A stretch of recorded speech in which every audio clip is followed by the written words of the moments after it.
Hi, welcome to episode one of Boutique Fashion Startup. In this series, I decided I'm going to try to make small, short videos to help people who are interested or are starting a fashion business. Just a little bit about myself. I am the owner of T.I.L Darling, the online clothing boutique.com. I have a business administration degree from the Walter A. Haas School of Business, which is at UC Berkeley, and I have a master's in finance degree from London Business School. Okay, so basically, I have about 6 years of experience in fashion retail slash entrepreneurship, and I believe at age 33 that you know, I have the education and also, some experience that hopefully I'll be able to help some people. We'll see if I know what I'm talking about. Maybe I don't. I have no idea sometimes too.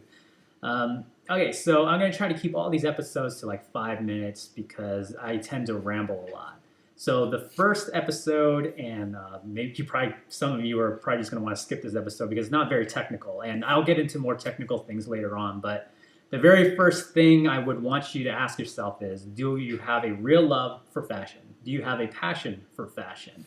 And I say this, and I ask this question because in the San Francisco Bay Area, especially within the last 5, 6 years, that you find a lot of people getting into the fashion business or the fashion startup business because they just see that there's money to be made there. And that's always been true. I was just thinking about this. Let's see how old. Levi's is like how old? It's one of they're really the firsts, for the jeans that we know now. They're really the first. So, there's always been money to be made, but just whatever reason, it's been more apparent more than ever because you see all these businesses that are less than 10 years old, like ModCloth, Nasty Gal, Bonobos. I'm not sure if I'm saying their name right, but most of those are less than 10 years old, but they're making over $100 million. So you have a lot of these, a Stanford or whatever, Wharton, Harvard, MBA students who are like, oh, okay, I kind of like fashion, or my wife likes fashion, or whatever you want to call it. You're like, okay, I'll get into it because there's money to be made.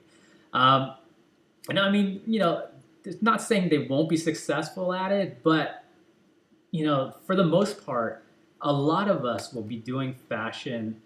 And I would say like 99.9% of us, unless you're working for a fashion company, like a real company, most of us are doing it, for basically as a passion project, as a side project, your only supplemental income. And, for me, I could say there, so for 6 years, it's a really tough business. Making money in fashion in reality, I'm talking real money, like where you could pay yourself especially in the San Francisco Bay Area, if you could pay yourself a salary of, I think the median income, like the median, I don't want to do statistics. I'm not going to give you statistics lesson, but the median income in San Francisco city, is like $60,000 to $70,000. Before taxes, whatever, right? And to make $60,000 or $70,000, to give yourself a salary of $60,000 to $70,000 doing a small fashion business is really hard. I would almost say unless you had like $100,000 to put into it or $500,000 to put into it. But if you could maybe make $60,000 to $70,000 in income. But if you only have if you're only dedicating like $5, $10, $50,000, it's really hard to make even the median income in the San Francisco Bay Area in fashion.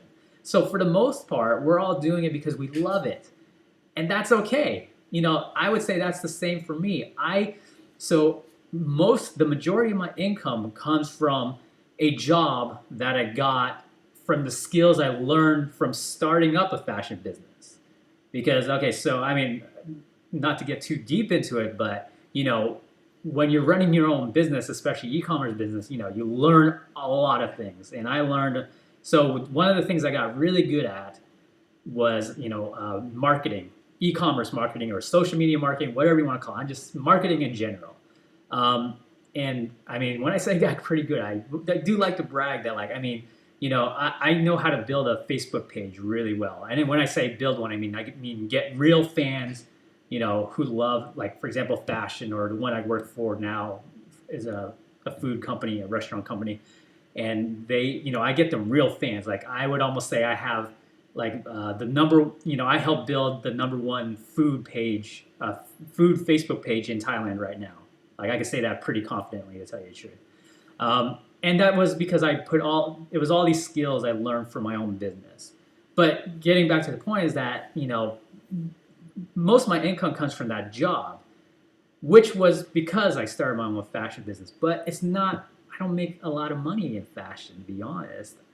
At least not right now. I mean, next year is most likely going to change. I mean, hopefully I'll be able to announce some good news next year. But for the most part, there was a certain point in time where I was like, okay, I'm not really making money, and I could either do it, or I could either quit, or I could just do it because I love it and learn as much as I can because I love it. And that's the decision I made, obviously.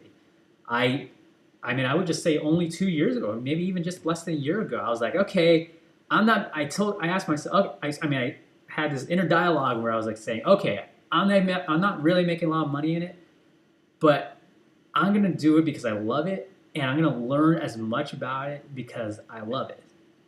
And I feel like after I started that mentality, things started to really change for me.